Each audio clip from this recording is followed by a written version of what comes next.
Hello बच्चों। आज अपन next topic लेते हैं फ्रियोन। ठीक है। फ्रियोन देखिए क्या होता है। फ्रियोन जो होते हैं इनको सीएफसी बोला जाता है। सीएफसी का मतलब होता है क्लोरो फ्लोरो एल्केन। ठीक है ना। फ्लोरो फ्लोरो कार्बन होते हैं, तो इस प्रकार से फ्लोरो फ्लोरो कार्बन बोला जाता है। तो इसकी परिभाषा क्या हो गई देखो। पॉली फ्लोरो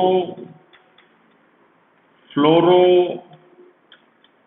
एल्केनों को फ्रियोन कहते हैं।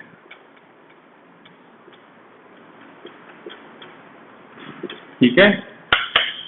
पॉली क्लोरो एल्केनों को फ्रियोन कहते हैं। इसमें क्या होता है, कार्बन के साथ क्लोरीन व फ्लोरीन दोनों जुड़े होते हैं। ठीक है ना। कार्बन के साथ क्लोरीन और फ्लोरीन दोनों जुड़े हुए होते हैं, तो इस कारण इनको अपन सीएफसी बोलते हैं। ठीक है। तो क्लोरो फ्लोरो कार्बन बोलते हैं। नेक्स्ट देखो इसको बनाते कैसे हैं।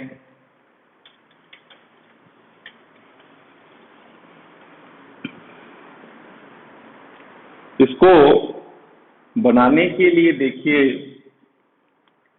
अपन कार्बन टेट्रा क्लोराइड लेंगे।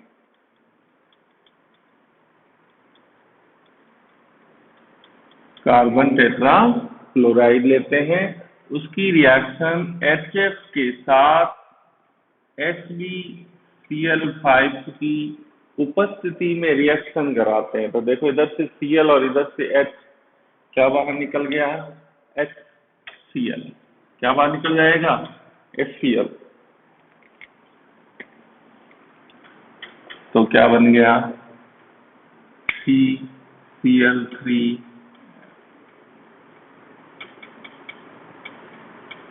फ्रियोन 11। फिर CCl3F की रिएक्शन पुनः कराएं HbCl5 की प्रेजेंस में, तो फिर एक Cl बाहर निकल जाएगा, CCl2F2 प्लस HCl। इसका नाम है फ्रियोन 12। फिर रिएक्शन करा सकते हैं CCl2F2HF के साथ HbCl5 की प्रेजेंस में, तो बन गया CClF3 प्लस HCl फ्रियोन 13। ठीक है। उसी प्रकार C2Cl6 हेक्सा क्लोरोएथेन, इसकी रिएक्शन दो HF मॉलिक्यूल के साथ कराए अपन, तो दो Cl बाहर निकाल दें, तो बन गया आपके C2Cl4F2 प्लस 2HCl। तो ये है आपके फ्रियोन 112। तो इस प्रकार से अपन CCl4 और हेक्साक्लोरोएथेन के द्वारा अपन फ्रियोन बना सकते हैं। अब इधर देखो, ये जो मैंने नामकरण किया है, फ्रियोन 11, फ्रियोन 12, फ्रियोन 13, फ्रियोन, ठीक है, 112, ये कैसे किया है वो देखते हैं।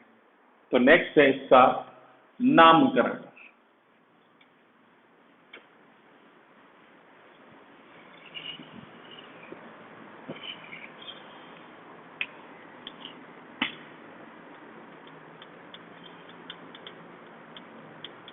फ्रियोन का नामकरण। तो इधर देखो, फ्रियोन एक्स वाई जेड, 3 अक्षर होते हैं, एक्स वाई जेड। एक्स क्या होता है, इधर देखो, कार्बन की जो भी संख्या होती है -1, कार्बन की संख्या से एक कम करना, यानी C-1। वाई जो होता है हाइड्रोजन की संख्या में एक जोड़ना है आपको। जो भी हाइड्रोजन होते हैं उसकी संख्या में आपको एक जोड़ना है, यानी हाइड्रोजन +1। और जेड होता है फ्लोरीन की संख्या। ठीक है,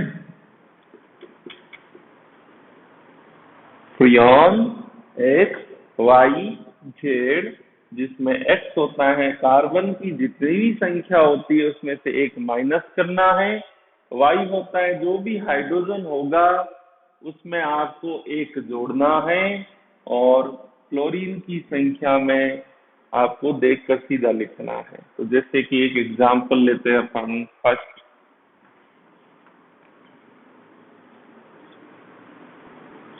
सूत्र एक्स वाई जेड और नामकरण। ठीक है, पहले इधर देखिए, Cl3, ये हमारा सूत्र है। तो इधर देखो, कार्बन इसमें एक है, तो एक में से एक गया, कितना रह गया? 0। इसमें हाइड्रोजन की संख्या 0 है, उसमें एक जोड़ दो, कितना हो गया? 1। और फ्लोरीन की संख्या कितनी है? 1। तो नाम हो गया इसका फ्रियोन 11। ठीक है, वापस देखो, कार्बन की संख्या से एक माइनस, यहाँ कार्बन एक है उसमें से एक कम कर दो, कितना हो गया? 0। हाइड्रोजन है नहीं, मतलब 0। 0 में एक जोड़ दो, कितना हो गया? 1। और फ्लोरीन की संख्या सीधा लिख दो, क्या हो गया? फ्रियोन 11। दूसरा देखो, कार्बन की संख्या 1, उसमें से एक कम कर दो, 0।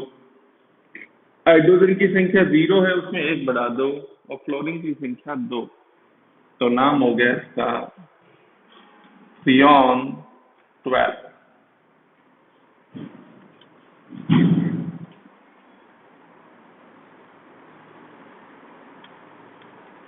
जैसे ये है, तो कार्बन की संख्या 0, हाइड्रोजन की संख्या 1, फ्लोरीन की संख्या 3, तो क्या हो गया? फ्रियोन 13। ठीक है,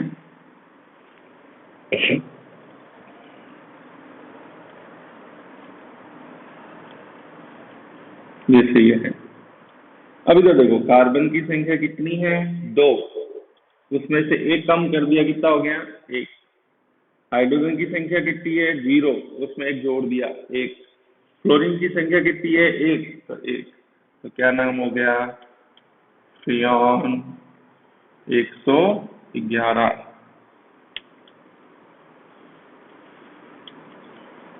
कार्बन की संख्या 2 - 1, 1। हाइड्रोजन की संख्या 0, उसमें एक जोड़ दो, 1। और फ्लोरीन की संख्या 2। तो क्या हो गया? फ्रियोन 112। फिर नेक्स्ट, C2Cl3F3 113, ये हो जाएगा फ्रियोन 113। तो इस प्रकार से आप नामकरण कर सकते हैं। एक और है, इधर देखो, C2Cl2F4। तो कार्बन की संख्या 1, हाइड्रोजन की संख्या 1, क्लोरीन की संख्या 4, तो इसका नाम हो गया फ्रियोन 114। तो इस प्रकार से वापस समझ लें एक बार, एक्स होता है जो भी कार्बन होती है उसकी संख्या से आपको एक कम करना है। दूसरे बात, जो भी हाइड्रोजन आपको दिखे या ना दिखे तो जीरो, जीरो में एक जोड़ दो तो 1 हो जाएगा। और तीसरा होता है वाई, जो कि फ्लोरीन की संख्या होती है। तो इस प्रकार से ये फ्रियोन का अपन नामकरण कर सकते हैं। उसी प्रकार नेक्स्ट इसका गुणधर्म,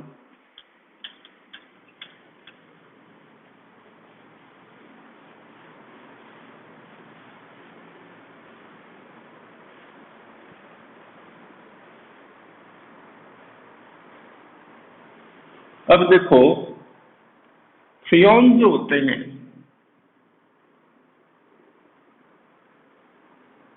ये गंधहीन, रंगहीन, वाष्पशील द्रव पदार्थ होते हैं। ठीक है ना, ये गैसें होती है। ठीक है, वाष्पशील गैसीय होती है, लिक्विड होते हैं जो अक्सर कम टेम्परेचर पे गैस के रूप में, हल्के होते हैं जो सीधे ऊपर चले जाते हैं। तो रंगहीन होती है, रंगीन होती है, और वाष्पशील द्रव होते हैं। ये उच्च दाब व ताप पर ये क्या होते हैं, स्थायी होते हैं। और ये निष्क्रिय गैसें होती है, ये निष्क्रिय पदार्थ होता है। ठीक है, इस प्रकार से। अब इसका देखो वातावरण पर क्या प्रभाव पड़ता है। सीएफसी गैसें देखो बहुत बार पढ़ के आते हैं। सीएफसी गैस जो होती है वो हल्की होती है, जो सीधी हमारे ऊपर वायुमंडल के अंदर ओजोन मंडल में जाता है। सप्ताह मंडल के अंदर एक भाग है ओजोन परत, जिसमें ओजोन गैस भरी होती है। ठीक है, तो ये गैस क्या करती है, वहां जाके हमारी ओजोन जो परत लेयर है उसको नष्ट करती है, जिससे हमारी ओजोन जो मंडल है वो सूर्य से आने वाली पराबैंगनी विकिरणों से क्या करती है, हमारी रक्षा करती है। इसलिए ये गैसें जो है वातावरण के ऊपर प्रभाव डाल रही है, ओजोन मंडल को नष्ट कर रहा है, धीरे धीरे ओजोन में छेद होने जा रहा है, जिससे सूर्य की जो पराबैंगनी विकिरण है वो सीधी पृथ्वी के ऊपर पहुंच रही है, क्योंकि ओजोन उस पराबैंगनी विकिरणों का क्या करता है, अवशोषण करता है। ये हमारे प्रभाव डाल रहा है। अब देखो फ्रियोन का यहाँ उपयोग क्या है।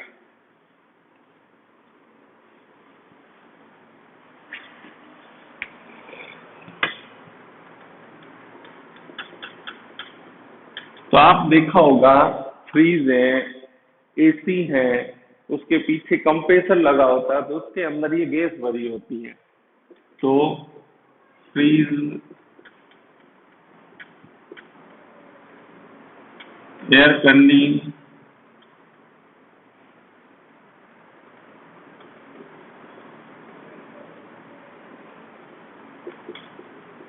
एयर कंडीशनर, एसी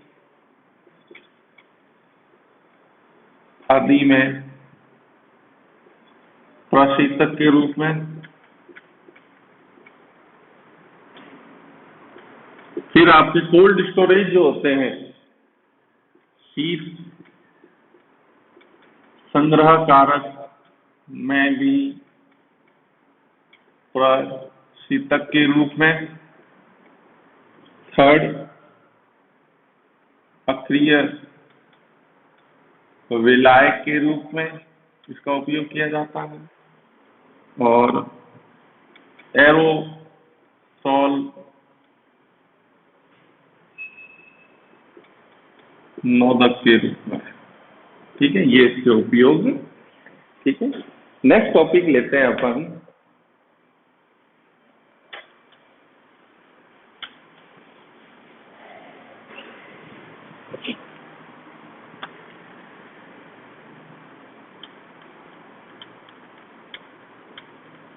DDT, जिसका पूरा नाम है पैराडेस डाइक्लोरो डाइफेनिल ट्राई क्लोरोएथेन, ये पूरा नाम है जो बोर्ड में सीधा पूछा जाता है। पैराडेस डाइक्लोरो डाइफेनिल ट्राइक्लोरोएथेन, इसको कैसे बनाया जाता है? देखो, क्लोरो बेंजीन लेंगे अपन, उसके 2 मॉलिक्यूल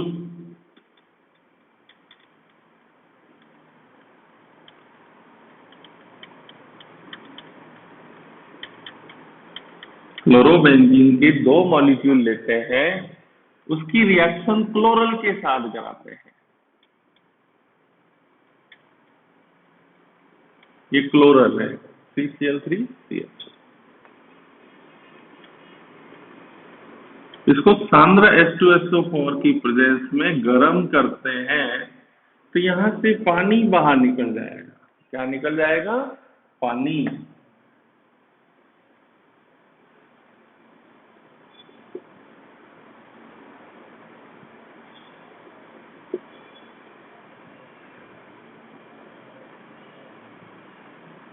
ये देखो, पैराडेस डाइक्लोरो डाइफेनिल ट्राइक्लोरोएथेन, या 2 कार्बन है। क्या कार्बन है? 2। तो ये हो गया आपके DDT। ठीक है, तो यहां देखो DDT जो है इसका उपयोग कीटनाशी में किया जाता है। ठीक है, लेकिन ये हमारे जल प्रदूषण, मृदा प्रदूषण बहुत ज्यादा कर रहा था, क्योंकि ये बायोडिग्रेडेबल जैव अपघटनीय पदार्थ नहीं है। इसका एक बार छिड़काव कर दें तो ये अपने आप अपघटित नहीं हो रहा है, इस कारण इसके ऊपर अभी बैन लगा दिया गया। इसका उपयोग अब नहीं किया जा रहा है। बहुत ही क्रियाशील, बहुत ही सक्रिय पदार्थ था ये DDT। ठीक है, तो इस प्रकार से ये DDT बनाते हैं। नेक्स्ट लेते हैं टॉपिक,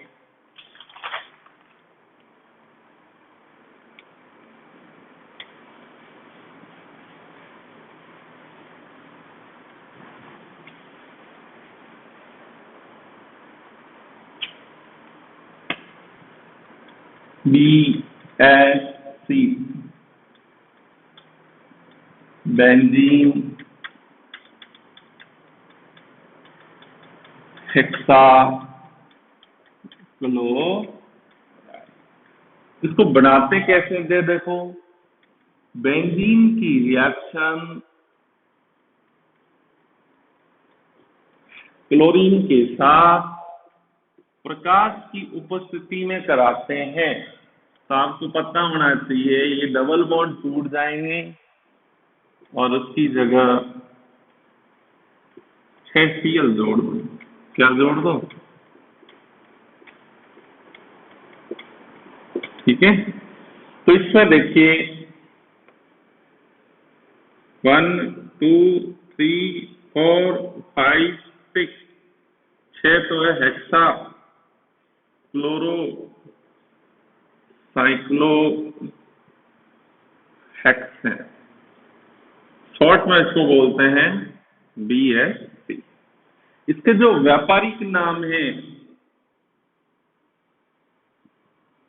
ये पूछा जाता है बोर्ड में, इसके व्यापारिक नाम लिखे। तो इसका व्यापारिक नाम है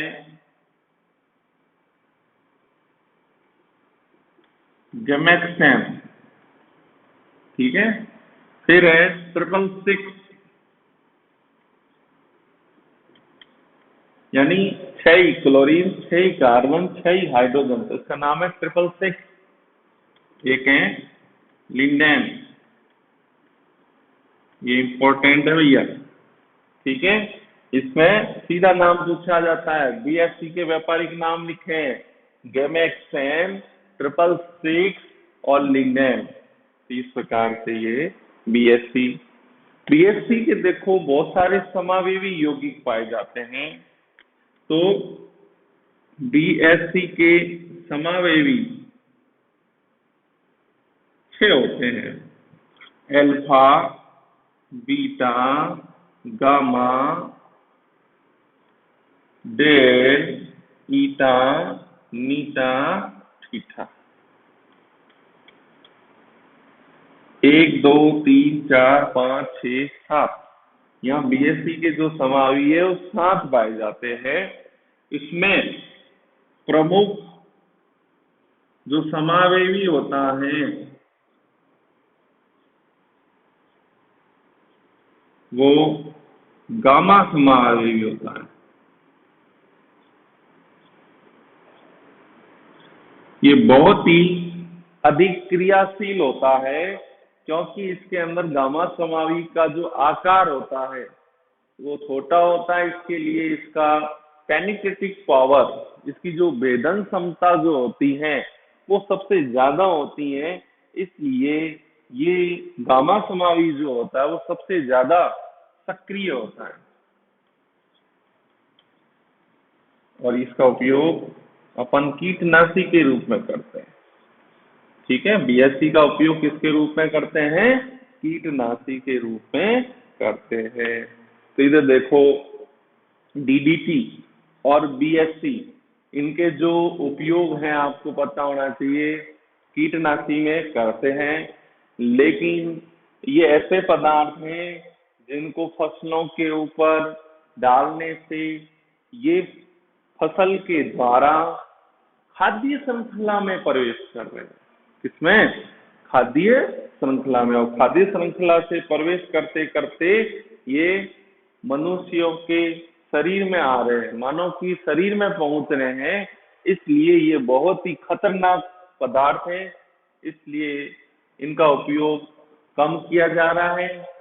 दूसरी बात, ये हमारे मृदा प्रदूषण को बहुत बढ़ावा दे रहे हैं क्योंकि ये अपने आप अपघटित नहीं होते हैं। ठीक है बच्चों, इस प्रकार से ये आपका 10वां लेसन आज कंप्लीट हो रहा है। आपसे निवेदन है कि इन वीडियो को जो भी मैंने सारे पढ़ाए इस लेसन से संबंधित, आप सारे वीडियो देखें एक बार वापस और उसको रिपीट करें आप। ठीक है बच्चों, थैंक यू।